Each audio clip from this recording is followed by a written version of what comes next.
Excuse me. All right, I think my wireless is good, but let me know if I'm dropping or if you have any issues hearing me. Okay, so as a graduate student, you know, you kind of take a vow of poverty. I've been there, still there. I'm in academia, so I understand. You don't have a lot of money to steal, right? So you're not a big target in that in that way. But you do draw the interest of some pretty interesting adversaries. And so it's not that, well, I don't have anything to worry about because I don't have any money. But there are some things that you would consider, and especially if you're doing publishable research, if you're doing research on a grant, you have a different level of target. Again, it's not necessarily financial, but there are some things that are specific to what you're doing on that research and in that grant. And and also if you're doing any type of human research, how many people, kind of show of hands, how many people have gone through an institutional review board process? Have you all had that pleasure? Yeah. No. Okay. So institutional review, as in like our work sometimes go through the institutional review. It's if you are your IRB, if you're doing any type of human research, that like a human study, educational psychological study, then you will collect data that could be personal, could be private, and there's you may have, I think you'll have like required training about research integrity, and so one of the things is human subject research or animal research. There are you have to have a data protection plan in place, and so if you ever run across that, if you're going into down that path, there are some things that you need to consider from a privacy perspective. So the target for you as a researcher is your data. And that could be private data that you're collecting. It could be some other type, it might be industry data, interview records, things that that you uniquely have available to you, maybe artificial intelligence models. It's hard to do research without collecting data. I don't know very many research projects where you don't have this large data collection, right? So you have a unique perspective because you're most likely collecting data, and it is data specific to a problem, and usually a pretty innovative problem. So it could be sensitive. It could be sensitive because it's private, or it could be sensitive just based on the innovation that you have. That maybe it's something unique that nobody's done before, and you need to protect that. We'll talk a little bit more about that later.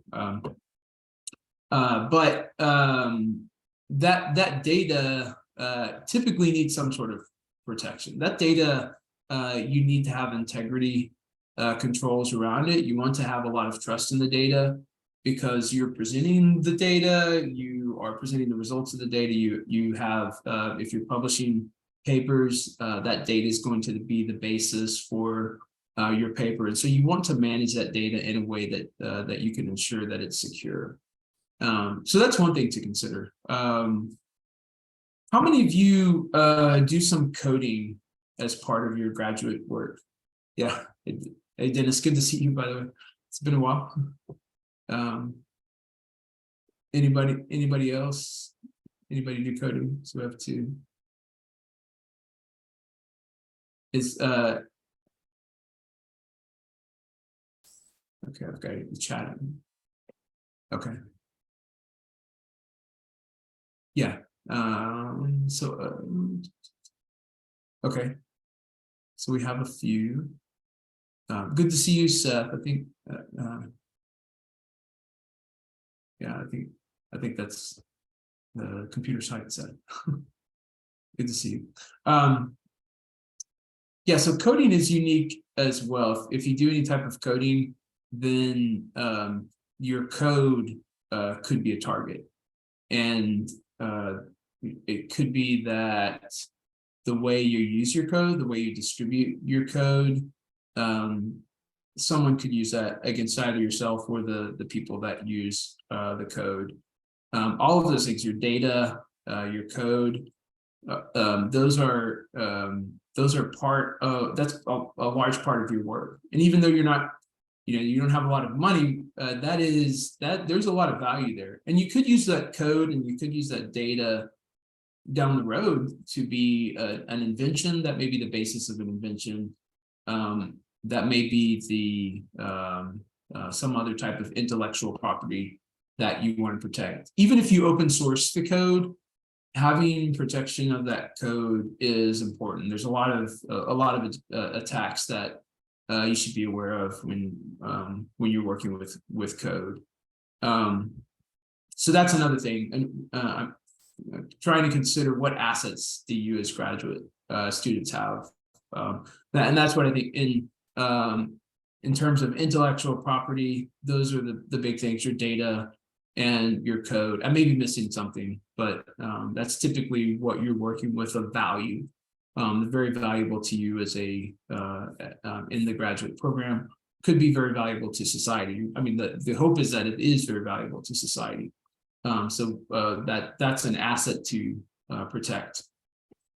Now, some other things to consider as maybe as a graduate student, but just in general, graduate students have a unique responsibility. You're put in positions that you're given a lot of trust, a lot of responsibility. Sometimes you're working on multi-million-dollar grants, and so even though you may think, well, I'm a grad student, I haven't made a name for myself. I haven't been out, and I'm not making a big money. I'm not working at this big institution.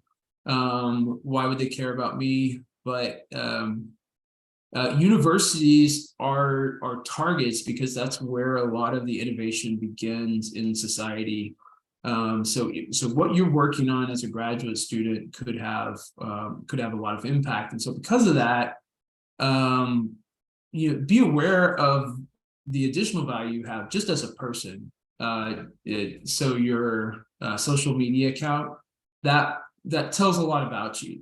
You have a lot of information that is publicly available, and not just your typical social media platforms, but any forum in which you are representing yourself. It could even be on Discord. It could be on I don't know, like Reddit, other services that you may be using. If you're representing yourself in that forum, then you could be a target, and you may be giving a lot of information out about yourself. So that's a third asset. I think that that's important to consider. And then the fourth is your personal finances. I mean, that's everyone who has money, even if it's just a little bit. You are a target. If it's very easy to propagate a lot of malware that's able to steal your credentials. I don't think there's many people in the world who have not received a notification from the credit card company or one of their accounts that have been compromised, and they have access to your finances. So there are a lot of really nasty things that can occur with your personal finance. So that's kind of your additional asset to be aware of. So you do have value. You have a lot of value. Because you have unique value as a graduate student. You have some unique targets. So who's after you? You have the most common adversary out there today. And any guesses? Like what is the most? What do you hear about almost constantly in terms of cyber adversary? By adversary, just someone who has intent to do harm. Well, Taiwan, okay, TikTok, not necessarily countries, but yeah. Phishing scams. Okay, yeah, that's good. But the most common, what else do you think?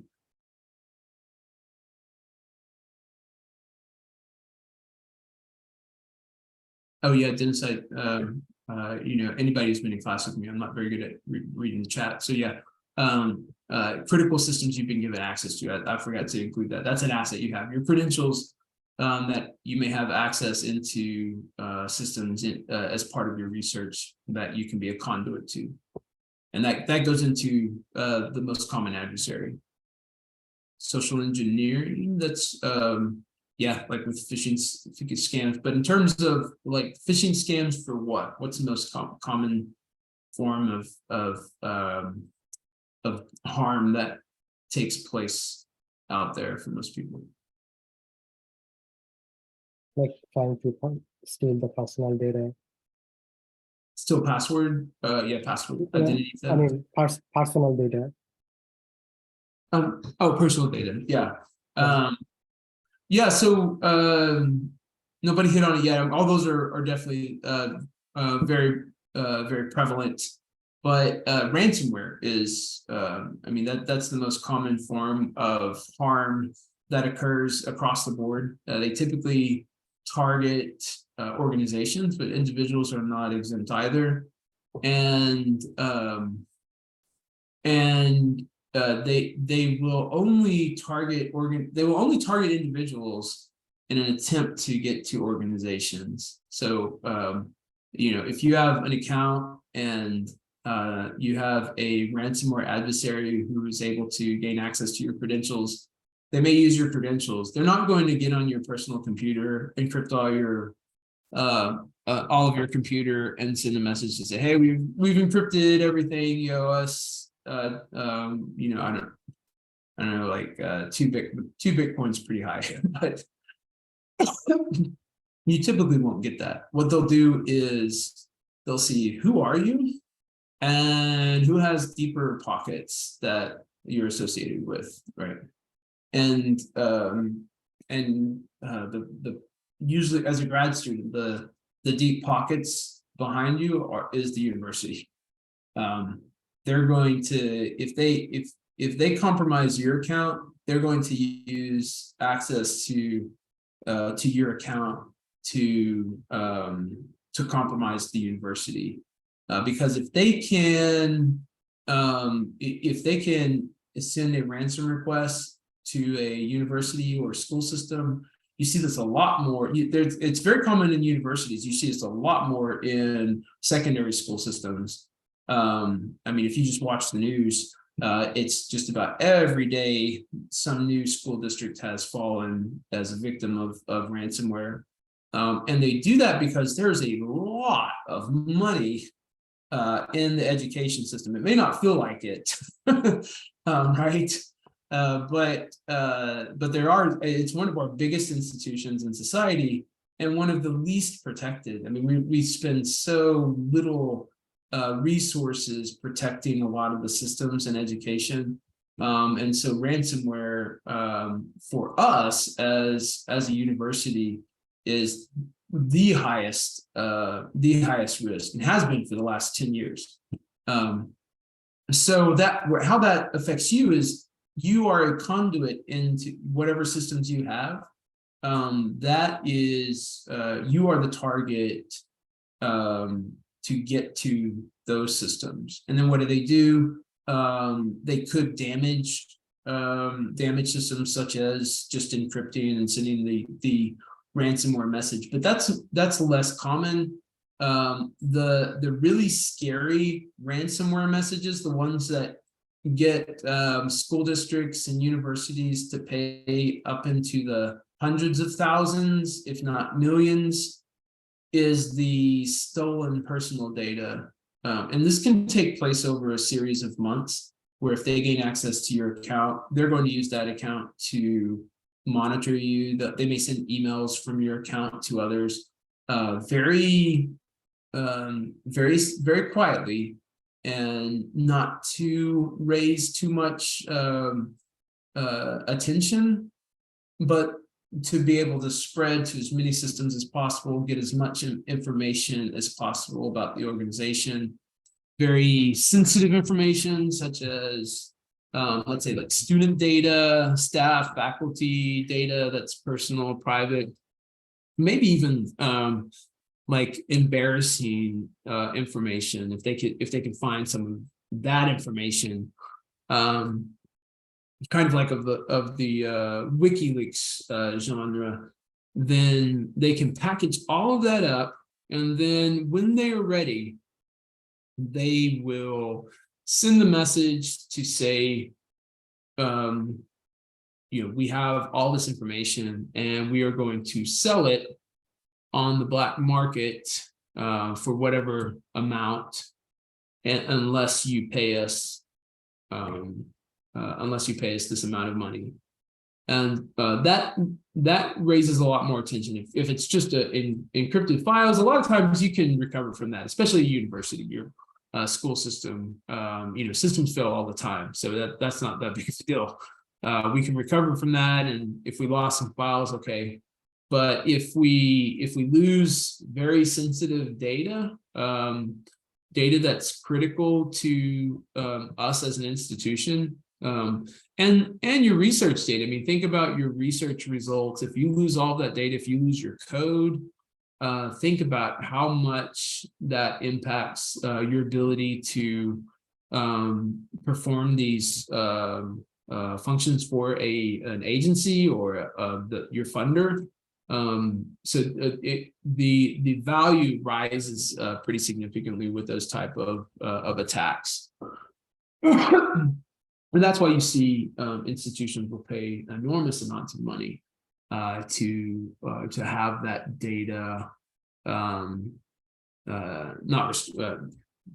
protect the data, to prevent it from being sold on the black market. Just recently, I think today, in fact, an Israeli institution, university, had their data. Apparently, they didn't pay the ransom, and their data is now going to be sold on the black market. And who knows what all that includes. But that is a very common occurrence to have that take place. And your data, all of those assets I was talking about before, is pertinent to that type of attack. Your research data, your code, everything is subject to some sort of harm from a ransomware attack.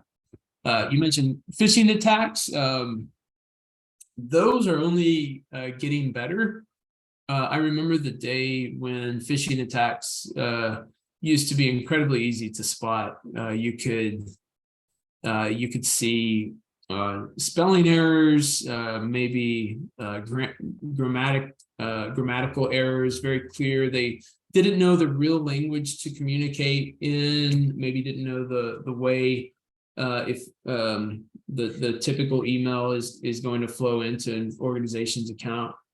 But those days are behind us. I mean, think about, I'm sure as graduate students, y'all have started using ChatGPT, Bard, these large language models, and have, like the rest of the world, been fascinated with how well language can be formed in a way that mimics human thought. And with that, it's becoming more and more easier to simulate messages that would be that you'd be willing to take action on. So much so with AI advancements, it's not just I'm trying to think of a common phishing email. If you all gotten the email about I need to I'm going to my nephew's party and I need to what is it? I need to get them a gift. Can you go to the store and send me some gift cards and just let me know the number? If anybody had any gift card fraud emails? Not yet. Okay. Those are the more common ones I see. Recently, I've seen fraudulent emails that are able to piece together a lot of information and make it seem like it's coming from a certain individual, and they do it by just scanning the internet. And like, think about, okay, for what all information can I Google and find on Philip Huff, and build up a profile around Philip Huff, and then start sending emails. And I can probably pull enough from the internet, just the open internet, to put together a pretty decent story that you may think, wow, nobody but Philip would know that, when in reality, if you piece together all of the information about me through the internet, you can have that very fake, fraudulent email appear very real. And I know that's the same with all of you as well. It doesn't take much to build a profile to start to mimic you. If y'all heard of the deep fakes videos that you've probably seen, YouTube, TikTok videos that are able to mimic a real person and make them do something else. It's very much the same way with any type of phishing, social media, that I can come up with an identity that looks very human, very real, very much the same as yourself, and the ultimate objective is to get you to do something. If I can make you do something, click on a link, call a number, make a connection. If I can get you to do something, then that's usually enough. Oh yeah, Dennis, good point. Another worse form of phishing is something known as business email compromise, where it's not they're sending it through your account, but they are sending it, or no, they're not sending it on some other fake account. They're actually sending it through your account. And that's scary because they know all of your email. If they have access to your email, your credentials, then it's not just I have to trick this person, but I can actually send it on behalf of this person and send it in the language that they do. I've seen that from a loan officer from a bank. They had their credentials stolen, and they were able to send an email with a PDF to say, hey, can you check this signature and get this back to me? And something like a loan officer would actually ask you to do. And it came from the loan officer. So all the checks that you would have in place for phishing don't work, because it's the actual person that it is the loan officer sending, asking me to do things. And that's the way the world works. We send an email saying, click on this link, open this attachment. So I can't tell you to be cyber safe and don't ever click on anything from an email. Don't ever open the attachment, because that's what we do. I mean, that's what email is for. That's the way we communicate. So we have to do that, but it can be very difficult if somebody's compromised the credentials of an email account and been able to convince you of their identity and get you to do something. I received a recent. I've had a few recent phishing attempts over the holidays. Over the winter break, there was an email that purportedly came out for me because I had a job advertisement out there. And so it said, they're from HR, and here's a job application. We'd like for you to apply to this job. And so over the holidays, a lot of people were sending me information that I didn't send anything out. And come to find out, because I went through the process of responding to that job application as well, and they were just taking me down the path, so that it wasn't anything associated with our human resources. but they were taking students down a path of how much are you willing to trust me? How much can I get you to divulge? And they're not going to just straight up ask you, okay, thank you for replying to this email. What's the back 3 numbers of your credit card number? They're not going to just shoot you right up front. They're going to take you down this path and ask you to, I want you to do this action to trust me a little bit more. And then I want you to do this action. And they would take students down this path. I didn't see their end game, but I'm sure it had something to do with financial gain. I've also seen an email that stitched together information that's publicly available across the internet, and they came up with a pretty decent story of a fraudulent attempt, and we're able to, then their next action for me was to, hey, just respond to this and let's have a discussion. But they were able to piece together a lot of information that made it seem very very reasonable. Now I don't I mean, like a lot of you, I probably have hundreds of emails a day, so I don't respond to emails. I consider it more of like a river. If I'm needed, I'll pick one out and reply to it, but it just flows by too fast and I don't see it anyway. So if somebody sends me just a cold email that says ask me to do something, I'm very prone to just ignore it altogether. In fact, that's what I do, and I would encourage you to do the same.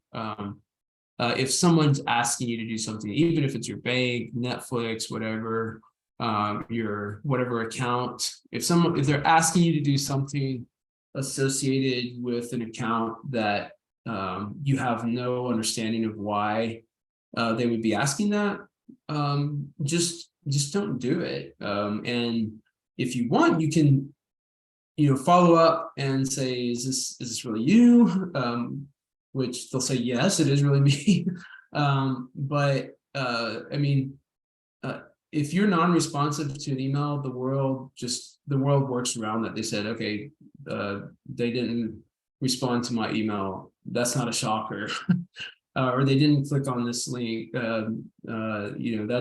That's very common. You can just avoid doing that altogether. And then until it's something that you have a pretty high degree of trust that this makes sense, and that will usually protect you. Otherwise, you just subject yourself to the loss of all of that information that we were talking about, all of the value that you have as a graduate student. Now you also have an adversary that's unique to you as a graduate student, and that's a nation state attack. Most other people are not going to be specific targets of nation states, but as graduate students, foreign or U.S. citizen, it doesn't matter. You are a target of nation state adversarial attacks due to the nature of maybe your research, maybe you're working with a federal agency. Even though it's public, open research, there's a lot that goes on behind the scenes that could be more valuable. They may be looking to get more information about the research center you're working in, and so you are by your very nature going to be a target of nation state attacks. There's also there are very sometimes confusing laws. If you've ever worked with research export control, the bounds between what research can go overseas or what has to stay within the US. If you work with federal agencies, that can be difficult. And US agencies are monitoring that activity. And there's probably, aside from ransomware attacks, that's one of the bigger attacks on universities, is walking into those paths of nation state adversaries that are either purposefully trying to steal your intellectual property, or just by the nature, you may have dual citizenship or be a foreign national and have be working in two countries. That just be careful, because if you're working with federal agencies, those contracts they can be difficult to interpret and see, what can go where. And even though you have one brain, and you have to live your lives in different quadrants, that's something that can be challenging. A lot of people have gone down the path where it's not necessarily intentional, but just by having having relationships across nation states, the nature of your research, it's something a lot of people don't have to deal with unless you're working with this open research, because you're publishing, you have all of these connections across the world. That's not a very common thing. That only occurs in academia, and because of that, you're subject to some pretty confusing intellectual property export control laws that other people aren't. So that it could make you a target, an adversary target, or it could just be inadvertent. So that's something to consider. Okay, just real quick, I have a few protections I wanted to talk about, and then I'll open it up for questions. One of the best protections that you can have for ransomware, phishing, intellectual property theft is two-factor authentication. And that's on your cloud accounts. You probably should be, if you have research data, code, intellectual property, you should be storing that in the cloud somewhere, because that's what's going to keep it most available.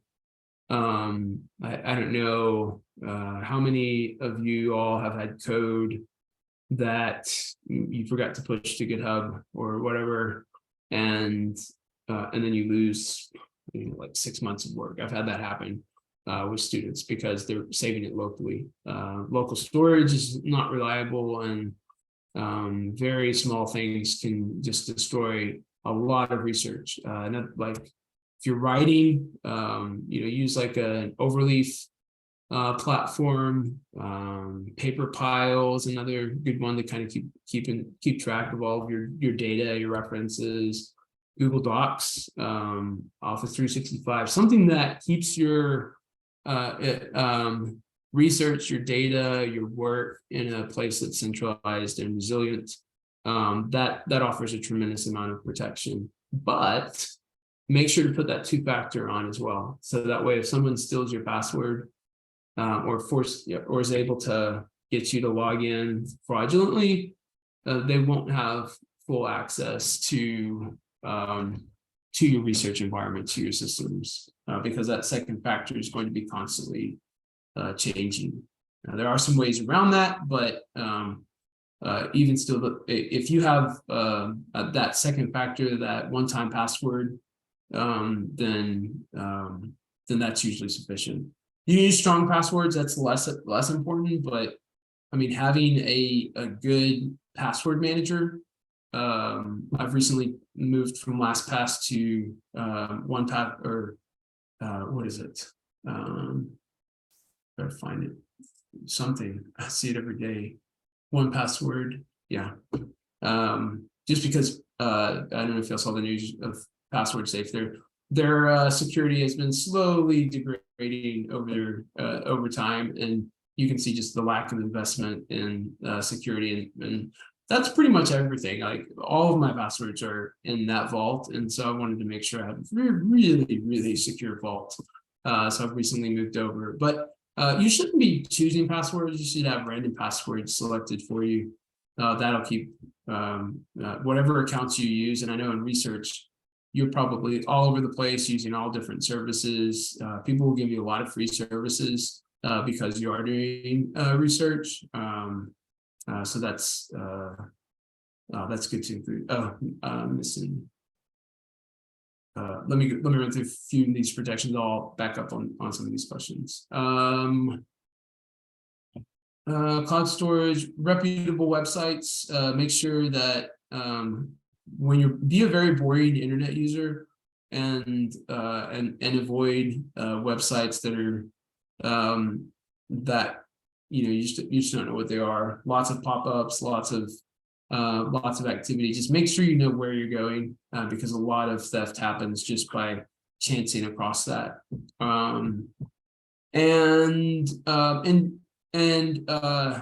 Just be aware of conflicts of interest as you're that kind of goes to the nation state activity. Make sure you know what you're working on. I know in research sometimes it's difficult. You have so many different connections, and sometimes it's difficult to remember who's working on what. And I know maybe it's more so in cybersecurity research, but I have strict requirements on a lot of different projects. And that's one of my biggest challenges, is trying to remember, okay, which agency is this for?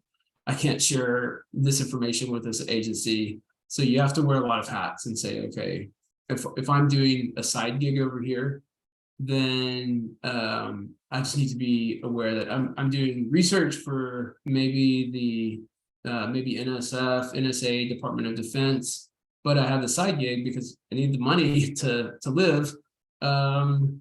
And so you want to be very cautious that you don't become a conduit to exfiltrate any of the information from the research you're doing into this side hustle that you have.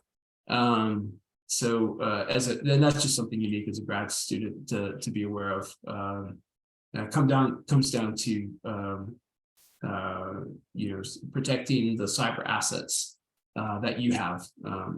That's something that a lot of people don't have to deal with, but you as a researcher do. Let's see. Oh, non-disclosure agreements. Yeah, when was the last time? Good point, Dennis. When was the last time you've read a non-disclosure agreement? I mean, sometimes I'll try to be good and read through a few, but I mean, those are written over several hundreds of hours of legal review, and the odds of somebody actually understanding the implications are pretty slim. And so we've grown accustomed to just click through those agreements. Yeah, that's unfortunate, but unfortunately that's the world we live in. Almost impossible to get in your phone if it's stolen or breaks. Yes, maybe. New phones they have very good encryption. If you have a new Apple phone, a new Android, the way they encrypt data is they have very strong keys, and they have it for each object, so it's not it's not encrypted by your just your thumbprint or your biometrics. It's encrypted with a very strong password. So typically I think this comment was said about two-factor authentication. So it's hard to get into the things you need to if your phone is. Okay. Yeah. Okay. Sorry. Thank you for steering me down the right path. Right. If like around Christmas, when everybody gets their new phones, there's always the concern that you're going to lose access to everything because you lost your two-factor. Usually those two factors are going to have a recovery path, and all of the like Duo, if you use Duo, that's my go-to. You can have a backup for Duo, like in your Google Drive, or even a certificate that you can put in protected storage that when you start over, you're not going to lose access to everything. So yeah, that's a concern. I know the North Little Rock School District, where my kids go to school, my wife teaches, they rolled out two-factor authentication. Well, they also have like Faraday cages with their schools that nobody can get access, and so nobody was able to use their two-factor because all of the phones were, you can't get a signal. Wireless is really bad, so that was a problem. But yeah, otherwise, I mean, there are other ways. Like I have on my keychain a USB key fob that I can use. YubiKey, you can order those, and those could be your second factor. They work with phones too. But I don't have any problems with phones, but yeah, you're right. You just have to make sure you find out where the backup is. And you know, all of your major accounts are going to, they want your money, they want you to use their services. So there's always a way to get access to your account when you lose a two-factor. Very, very common occurrence for most of their customers.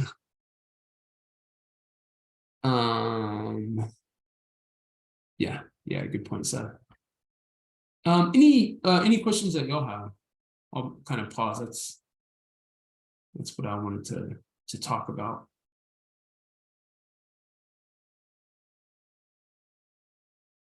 You said, I mean, the research is open, right? We usually publish our work, we publish our codes and everything, right? So, like, what's there to steal? Why would someone try to steal them? What's the incentive there? It depends. A lot of your research is open, but not all research. You're not always going to publish your code. And I mean, universities are not just you advance knowledge, but you also innovate. And innovation involves intellectual property. So you know, that should be something to consider as you're doing open research, because you can advance knowledge. But as you advance knowledge, you're finding out things that might be patentable, that might be you know, something you want to keep secret, because it's you know, the world's not full of angels. People are out are going to be out to steal your invention. And so if you have something, you're the best person to advance that invention. And so protecting your code, usually code is one of the things that is the easiest to protect, because you can publish your research results and those can be reproducible, but your code may have taken you 6 months to a year or more, and you may have some really important innovations in your code that make that, okay, maybe we open source it, maybe we don't. I have both. Like, I have code that I will make open source, and just because the nature of it, it's better for everyone for that to be open source. And I have some that I will keep secret because I have to. Sometimes when you're working for a given agency, they don't want your code out there as well. You know, I'm not doing cybersecurity research, so it may be a little bit different. But a lot of agencies, I can't just, okay, it's open code, anybody can grab have access to it, because that could be damaging to someone. So there's a lot of different situations where you want to consider that. Also, when And you're, even though you yeah, even though you're publishing some of the data, then you might not publish all of it, and some of it could be owned by the university in the fact of that you're a university student. So it all depends on the agreement that you've set up as part of the graduate research. Yeah, it's complicated. The other thing to consider, even if you're open, if you have open source, a lot of people make the mistake of accidentally pushing their credentials into the repository, and people will scroll through that. I had a case where one of my researchers accidentally did a Git push with our cloud credentials, and within like a few minutes, we had probably 100 servers running at 96 CPUs doing Bitcoin mining, and they shut our project down. Google shut our project down. You know, rightfully so. Yeah, I've accidentally put an API key out. Yeah. Yeah, that's who of us haven't? It's just something to be careful with, even if you are doing open research. You don't want to give access to the systems. But what are some common ways that an adversary actively tries to steal our research data? Like, do you have any experience or? It's usually, yeah, there's a MITRE report, and it's very, you know, it's US centric. So the main concern, I mean, any guesses who the main concern might be, which country? Sorry. Any guesses which country the main concern with the US has in intellectual property theft? China. Russia, China. China, yeah. I mean, if you look at the MITRE report from 2018, it's the main concern is China, not China's the nation of people, but the People's Republic of China has a stated initiative to steal intellectual property from U.S. universities, and there may be vice versa. I don't know, but that stuff happens. It seems like Yeah. seems like India is rising as well. Yeah, it's not as big of a concern. I know. It's one of those nation state adversarial activities that there is an AI space race, so to speak, and so all that it's kind of the protection of your sovereignty is to steal intellectual property. So you may only be a cog on the wheel of the intellectual property that's being generated within the agency, but it's still important work, like being able to piece that together. You're doing work that took you, a brilliant scientist, months and months and maybe years and years to come up with, and someone being able to steal that gives them access to all of your work.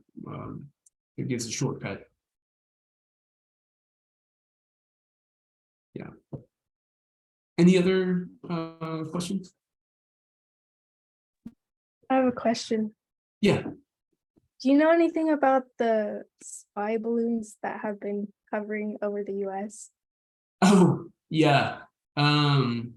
That's all. There's also classified, which I didn't talk about that because we don't usually do classified research, but all of that is under the cloak of classified data. But yeah, I mean, a lot of it's kind of unique to a university. Spy data is something that's very real in the world, not as prominent as like people think, but what goes on between nation states is a lot of spy activity, intelligence gathering. And anytime you have like those spy balloons going over, so much of it is cloaked under the guise of classified data that we probably won't know the true story because it's in the realm of nation states. So yeah, I read the news with you all with interest, but yeah. So if you're doing research on that might be associated with spy balloons, then you definitely want to protect your data.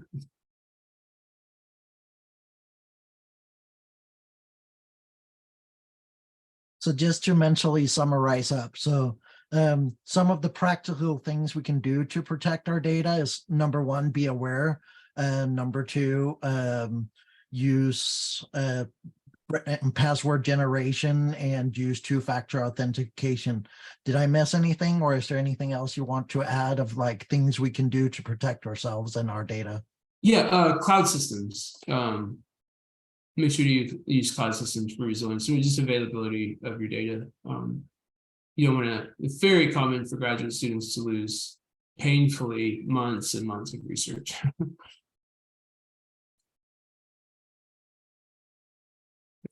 All right. Well, financial opportunities in cybersecurity. What grants are you working? Oh yeah, that'll take a little bit longer than I've got to teach class at 5. But yeah, the main grants that I'm working on are with the Department of Energy. We have a few with NSA, and a lot of them have to do with artificial intelligence. Most of my work is automation in cybersecurity operations, just as the expansion of devices that are out there, the difficulty in protecting them and identifying threats. We have to automate a lot more of the way we protect systems. And so a lot of my research has to do, aside from like education research and building labs and stuff, the research that I'm trying to do to advance the science has to do with setting up new methods of automation in cybersecurity, like reinforcement learning, to come up with better models to make those connections and automate the protections on the systems.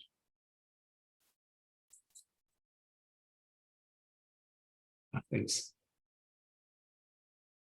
All right. Well, good to see you all. Thanks for coming this afternoon, and thank you for having me. Thank you, Dr. Huff. Thank you Thank for you. your time. Y'all have a good one. Yeah. Bye. Bye. All right. Thanks all of you for being here.